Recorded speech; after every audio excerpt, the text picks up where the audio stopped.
네, 안녕하세요. 미국 주식 멘탈 케어하기 멘탈이 전부다의 철이형입니다. 네, 오늘은 제가 직접 추천사를 쓴 책이 있어서 여러분에게 소개를 해드리려고 합니다. 이렇게 책 뒤에 보면 이 엄청나게 대단하신 분들 사이에 제 추천사가 그냥 덤으로 하나 들어가 있습니다. 그래서 이 책이 어떤 책이냐? 혹시 여러분들은 진실이라고 믿고 있는 주식시장의 법칙이 있으신가요? 그런데 그동안 진실이라고 철석같이 믿었던 그 법칙이 잘못된 미신이었다면 아마도 엄청난 손실을 입을 수도 있을 겁니다. 투자의 전설 필립 피셔의 아들이자 본인 역시도 전설의 반열에 이름을 올릴 자격이 있는 투자의 거장 켄 피셔가 집필한 투자의 배신은 마치 진실인 것처럼 사람들 사이에 퍼져 있으면서 투자자들을 혼란스럽게 하는 투자의 미신들에 대해 파헤친 책입니다. 이 책을 통해 켄 피셔는 투자자들을 큰 손실로 이끌지도 모르는 잘못 알려진 시장의 법칙과 투자의 미신 50가지에 대해 분석하고 왜 그것이 참이 아닌가에 대한 명쾌한 통찰을 제공합니다. 오늘은 켄 피셔가 폭로하는 이 50가지의 거짓일지 모르는 증시 격언과 시장 상식 중에서 가장 많은 분들을 함정에 빠뜨릴지도 모르는 최악의 미신 딱 5가지만 뽑아서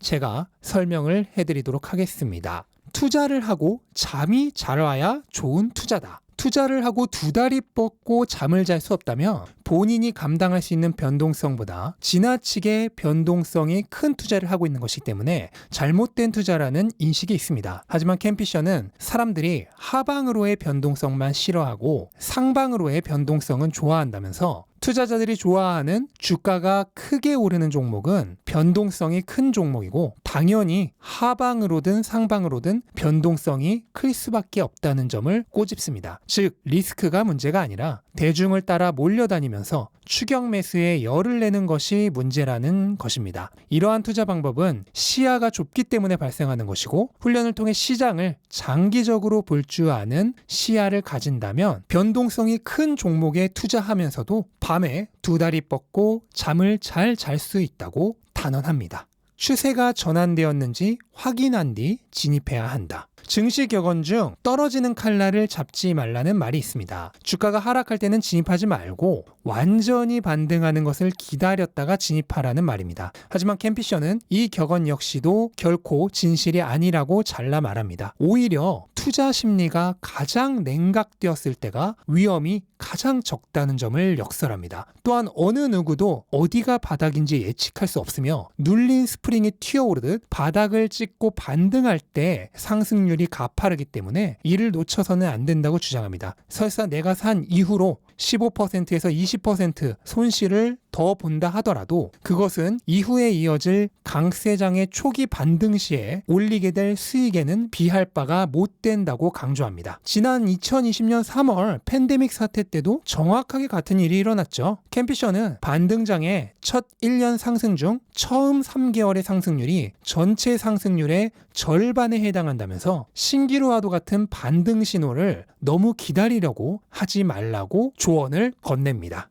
빠른 손절이 큰 손실을 막는다. 손절할 줄 알아야 고수다. 최대한 빠르게 손절하라. 시장에는 이처럼 빠른 손절을 마치 투자의 고수만이 할 수 있는 스킬인 양 장려하는 격언이 많습니다. 저 역시 초기 투자자 시절 이런 격언에 심취해서 주가가 조금만 떨어져도 기계적으로 손절을 하면서 난 주식을 사랑하지 않고 냉정하게 손절할 줄 아는 고수야라며 자아 도취되었던 시절이 있습니다. 하지만 시간이 흐른 후 그렇게 조금씩 쌓이고 쌓인 손절이 나름 잘 번다고 생각했던 그동안의 수익을 다 깎아먹었다는 사실을 깨달았죠. 켄 피셔 역시도 자신이 알고 있는 성공한 투자 전문가들은 손절하지 않는 경우가 압도적으로 많다면서 이 미신을 부정합니다. 켄 피셔는 손절이 의미가 없는 이유로 현재와 미래의 주가가 연속적 상관관계를 가지고 있지 않기 때문이라고 얘기합니다. 어제의 주가가 내일의 주가를 보장하지 않기 때문에 현재 20% 하락했다고 해서 앞으로 더 하락할 것이라 장담할 수 없다는 것입니다.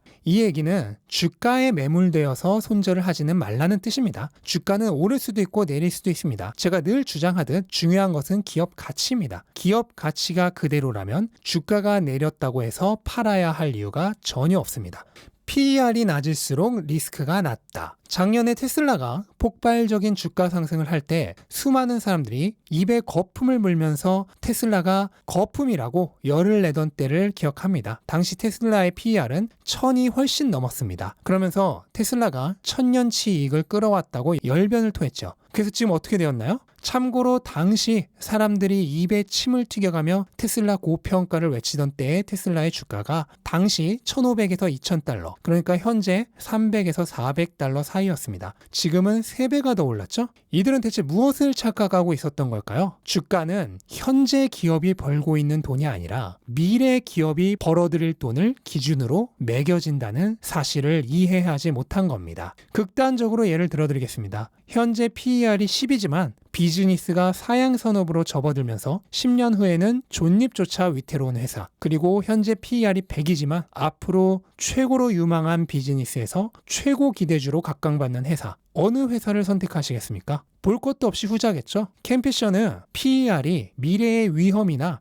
향후 1년, 3년, 5년 뒤의 수익률에 대해 아무것도 말해주지 않는다면서 주가나 시장의 방향을 알려주는 지표는 존재하지 않기 때문에 투자자들은 그런 지표를 맹신할 게 아니라 왜 이 회사가 PER이 높은 것인지, 그리고 미래 실적은 어떻게 될 것인지 기업 가치를 더 깊이 파고들어야 한다고 얘기합니다. 지나치게 상승하면 반드시 하락한다. 마지막으로 소개해드릴 미신은 아마도 주식 투자를 하고 계신 거의 모든 투자자가 굳게 믿고 있을 절대 시장 법칙, 지나치게 상승하면 반드시 하락한다입니다. 캠피셔는 투자자들이 차트를 보면서 주가가 치솟은 주식은 너무 많이 올랐기 때문에 반드시 하락이 올 거라고 생각을 하지만 이것은 착각일 수 있다고 얘기합니다. 사람들이 이렇게 생각하는 이유는 바로 주가 차트의 착시 현상 때문인데요. 사람들이 일반적으로 확인하는 주가 차트는 선형 배율 차트로서 이것은 100달러에서 200달러로의 상승과 1000달러에서 1,100달러로의 상승폭이 같기 때문에 사람들로 하여금 착시 현상을 불러일으킨다고 합니다. 사실 100달러에서 200달러는 2배 상승이고 1,000달러에서 1,100달러는 10% 상승이기 때문에 두 개의 주가 상승은 상승폭이 전혀 같지가 않죠. 이와는 달리 같은 주가 상승 비율을 차트상의 같은 폭으로 표현하는 로그 배율 차트를 보게 된다면 결과는 완전히 달라질 수 있습니다. 지금 보시는 건 최근 급등한 테슬라의 선형 배율 차트입니다. 마치 피레침이라도 되는 양 주가가 하늘을 향해 크게 솟아오른 것처럼 보입니다. 이렇게 보게 되면 비상식적인 상승처럼 보이고 조만간 무조건 하락할 것처럼 생각이 듭니다. 하지만 이걸 로그 배율 차트로 보면 어떨까요? 생각보다 상승폭이 크지 않습니다. 아니, 오히려 이제 막 전고점을 뚫고 새롭게 강세장을 시작하는 주가 상승기의 초입처럼 보이기까지 합니다. 이처럼 주가가 크게 올랐다고 해서 반드시 하락한다는 미신의 이면에는 사람들이 보고 있는 차트에 착시 효과가 자리 잡고 있으며 주가가 크게 올랐다고 해서 무조건 하락할 것이란 미신은 옳지 않다는 점을 캠피셔는 얘기하고 있습니다. 자, 어떤가요? 여러분은 제가 오늘 소개한 5개의 미신 중 몇 가지나 믿고 계셨나요? 설명을 듣고 나니 기존의 내 믿음이 잘못되었구나 하는 생각을 하게 되셨나요? 아니면 이 짧은 얘기만으로는 아직은 진리라고 믿고 있던 투자 법칙을 부정하지는 못하시겠나요? 또는 더 많은 투자 미신에 대한 캠피셔의 설명이 듣고 싶어지셨나요? 저 역시 책을 읽으면서 캠피셔가 주장하는 50개의 주장에 대해서 모두 고개를 끄덕인 것은 아닙니다. 하지만 그의 주장을 읽고 분석하고 아니라고 생각하는 주장에 대해서는 나름의 반박을 해보는 동안 스스로 애매하게 알고 있었던 시장의 법칙과 여러 가설들을 다시 한번 정리해보는 좋은 시간이 되었습니다. 더 많은 얘기가 궁금하신 분들은 캠피셔의 투자의 배신 꼭 한번 읽어보시기 바랍니다. 제가 추천사를 썼기 때문이 아니라 투자자라면 한 번쯤은 탐독해볼 만한 좋은 책이기 때문입니다.